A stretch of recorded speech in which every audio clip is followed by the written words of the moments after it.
முக்கியமான ஒரு மனிதர் அவர் வந்து இஸ்லாமிய சமூகம் கொண்டாட மறுத்த ஒரு தலைவர். அவருடைய பங்களிப்பு என்பது ரொம்ப முக்கியமானது.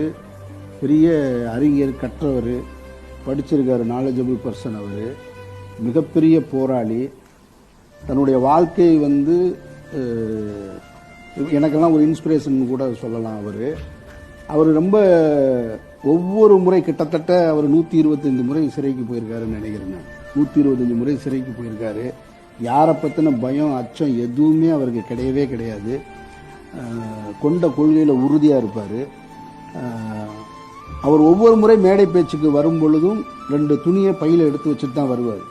அந்த மேடையில் பேசிகிட்டு இருக்கும்போது சொல்லுவார், இந்த மேடையிலிருந்து இப்படியே நான் கைது செய்யப்படலாம், அப்போ போய் வீட்டுக்கு போய் துணியெல்லாம் எடுக்க முடியாது, அதனால் நான் முன்னக்கூட்டியே எடுத்துகிட்டு வந்துட்டேன்னு சொன்ன போராளி.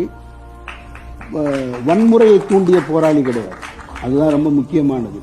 ஆனாலும் இந்த சமூகம் இவரை, இந்த இஸ்லாமிய சமூகம் இவரை அந்த இளைஞர்களுக்கு இவர் யாருன்னு சொல்லாமலே தவிர்த்துக்கிட்டே இருக்காங்க.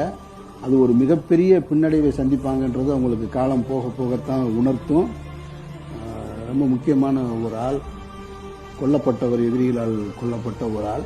என்கிட்ட சமீபத்தில் கூட ஒரு கேள்வி கேட்கும்போது, யாரையாவது வச்சு படம் எடுக்கலாமா, யாருடைய வாழ்க்கையாவது இந்த பைசனுடைய வெற்றிக்கு பின்னாடி கேட்கும் பொழுது, அப்படிலாம் என் மைண்டில் யாருமே இருந்ததில்லை.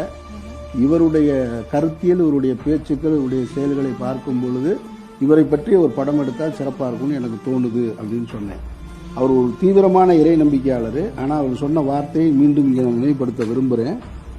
யார் உங்களிடம் பெரியாரையும் அம்பேத்கரையும் எடுத்துட்டு வரலையோ, உங்களிடமிருந்து அகற்ற நினைக்கிறார்களோ, அவர்களிடம் நீங்கள் கவனமாக, எச்சரிக்கையாக இருங்கள்.